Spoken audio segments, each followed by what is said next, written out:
میں واحد شخص ہوں اس پورے ملک کے اندر جو اس وقت سے کہہ رہا ہے پاکستان کا وجود نہیں رہے گا، نہیں رہے گا، نہیں رہے گا اگر یہ ہم نے یہاں اسلام کو قائم نہ کیا۔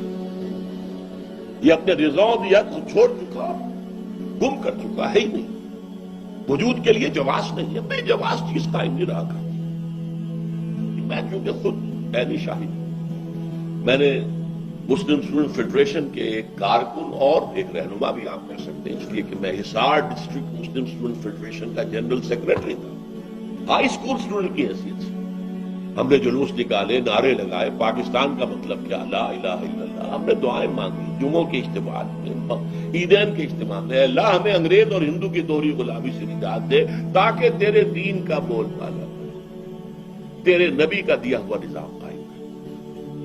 ہم نے پاکستان، اللہ نے تو وعدہ پورا کر دیا، اور وہ آیت جو ہے سورہ اعراف کی ہے، حضرت موسیٰ سے جب کہا تھا کچھ لوگوں نے، اسرائیلیوں نے، اے موسیٰ آپ کے آنے سے پہلے بھی ہمیں ستایا جاتا تھا، آپ کے آنے کے بعد بھی ستایا جاتا ہے، ہماری حالت میں کوئی فرق نہیں آیا آپ کے آنے سے۔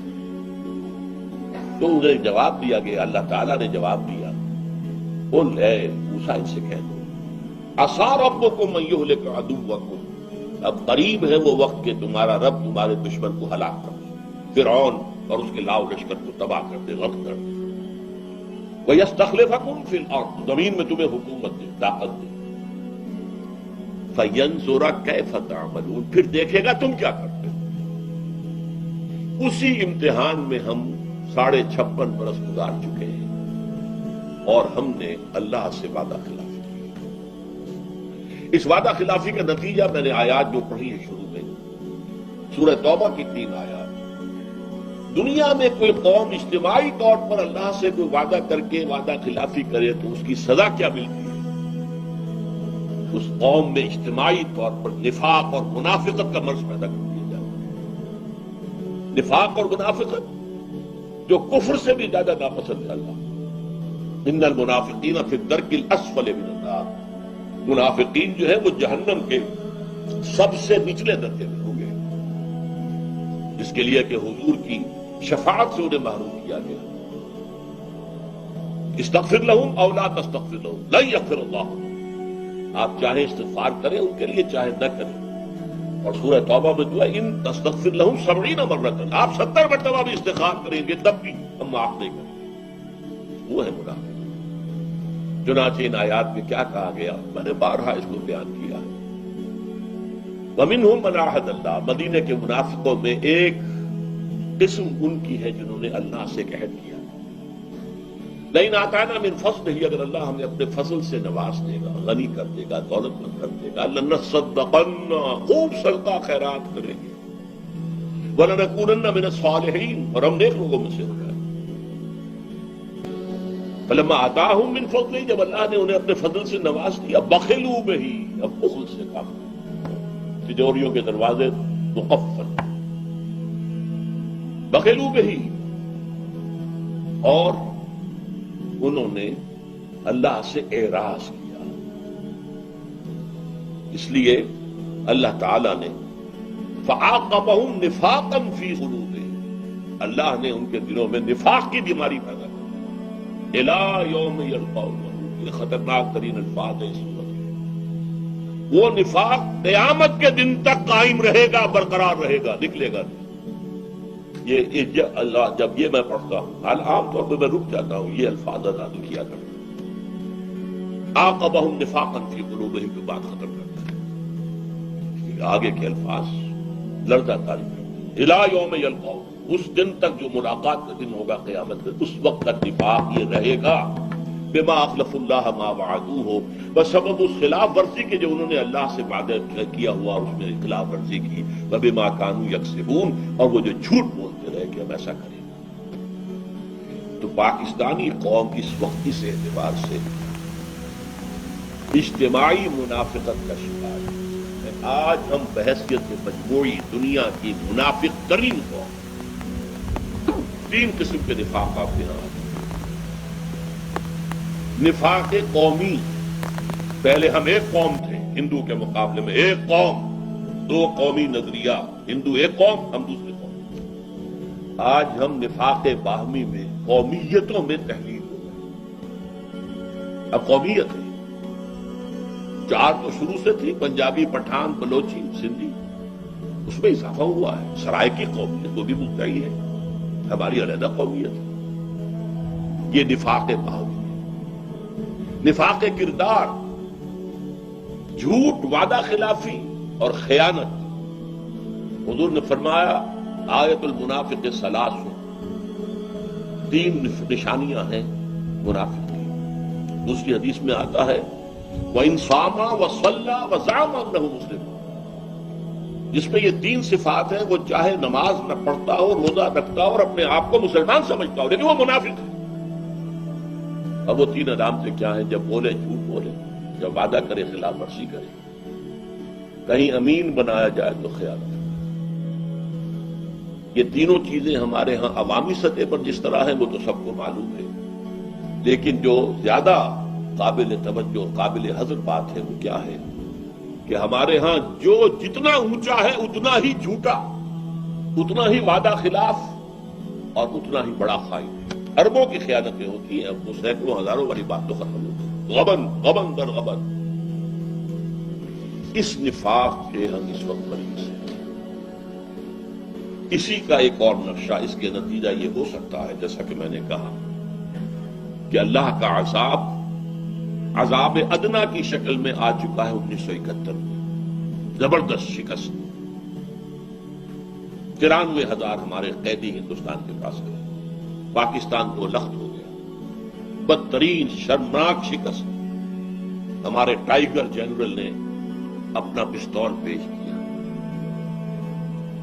یہ ہے عذاب ادنا.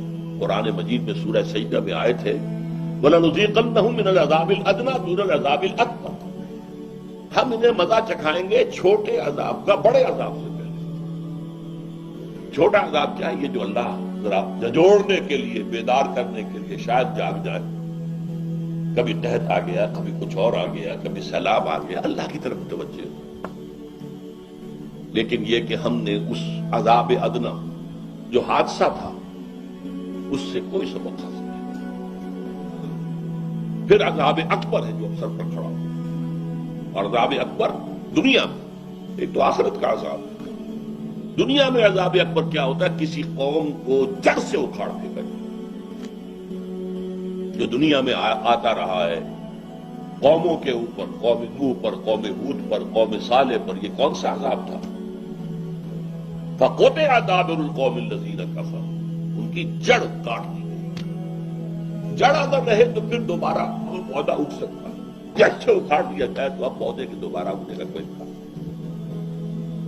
یہ بھی الفاظ آئے ہیں لا یرا الا مساکنہم، کہ اب ان کے مسکنوں کے سوا کچھ نظر نہیں آتا. قوم سمود کے جا کر وہ محل دیکھ لیجیے جو انہوں نے چٹانیں تراش تراش کر بنائے تھے، ان میں رہنے والا تو کوئی نہیں. اور یہ الفاظ بھی آئے ہیں کہ جیسے وہ کبھی آباد ہی نہیں. کالم یغنو فیہا، کوئی تھا ہی نہیں. نسیم منسیہ، وہ عذاب ہے اکبر. اور نوٹ کیجئے، میں اس کا انتظار کر رہا ہوں کم سے کم 84 سے 20 برس ہو گئے. میں واحد شخص اس پورے ملک کے اندر جو اس وقت سے کہہ رہا ہے پاکستان کا وجود نہیں رہے گا، نہیں رہے گا، نہیں رہے گا اگر یہ ہم نے یہاں اسلام کو قائم نہ کیا. یہ اپنے رضاؤں دیات چھوڑ چکا، گم کر چکا ہے ہی نہیں. وجود کے لیے جواز نہیں ہے، بے جواز چیز قائم نہیں رہا کرتی. لہذا میں نے اس وقت کتاب لکھی تھی استحکام پاکستان. اب بھی موقع ہے اسے مستحکم کرنے، اور استحکام اسی سے آئے گا یہاں اسلامی انقلاب آئے، اسلام کا نظام عدل اجتماعی بھی قائم کیا جائے، اسلامی شریعت اور قوانین بھی نافذ کیا. پھر میں نے لکھی تھی اسی کا دوسرا حصہ استحکام پاکستان اور مسئلہ سندھ، اور اس میں یہ الفاظ ہیں موٹے حروف میں شروع میں لکھے کہ ایک ہی سن تھا 92-93 ہجری 712-13 عیسوی. ایک اس میں اسلام سندھ میں داخل ہوا محمد ابن قاسم کے ذریعے. اسی سن میں اسلام یورپ میں داخل ہوا طارق ابن زیاد بے قسم سائملٹینس اسپین میں اسلام اور مسلمانوں کا نام و نشان ختم ہوئے 500 برس ہو گئے 1492 میں سقوط غرناطہ کے بعد وجود ختم ہو گیا 1602 تک پھر ہسپانیہ میں آئیبیرین پیننسلا میں کوئی مسلمان نہیں چھوڑا یا قتل یا جلا دیے گئے یا پھر جہازوں میں بھر بھر کر اور شمالی افریقہ کے ساحل پر لا کر دم کر دیے گئے تو میں نے لکھا کیا یہی تاریخ ہندوستان میں بھی دہرائی جانے والی ہے یہ میری 84 کی اور مجھے یاد آتا ہے کہ جب ہماری جو سابقہ امت تھی بنی اسرائیل جب ان پر پہلا عظیم ترین عذاب آنے والا تھا نبوکدنصر کے ہاتھوں جس میں حضرت سلیمان کا بنایا ہوا معبد مسجد اقصی اصل وہ تھی جس کو کہ مسمار کر دیا گیا 2 اینٹیں بھی سلامت نہیں رہی 6 لاکھ یہودی آن دی اسپاٹ قتل کیے گئے اور 6 لاکھ کو وہ ہانک کر لے گیا اس کو وہ کہتے ہیں ایرا آف کیپٹیوٹی 100 سال تک وہ بیبیلونیا اس وقت عراق کو کہتے تھے نبوکدنصر جو ہے وہ ایک طرح کا نمرود تھا عراق کے بادشاہوں کو نمرود کہتے تھے جیسے مصر کے بادشاہ فرعون کہلاتے تھے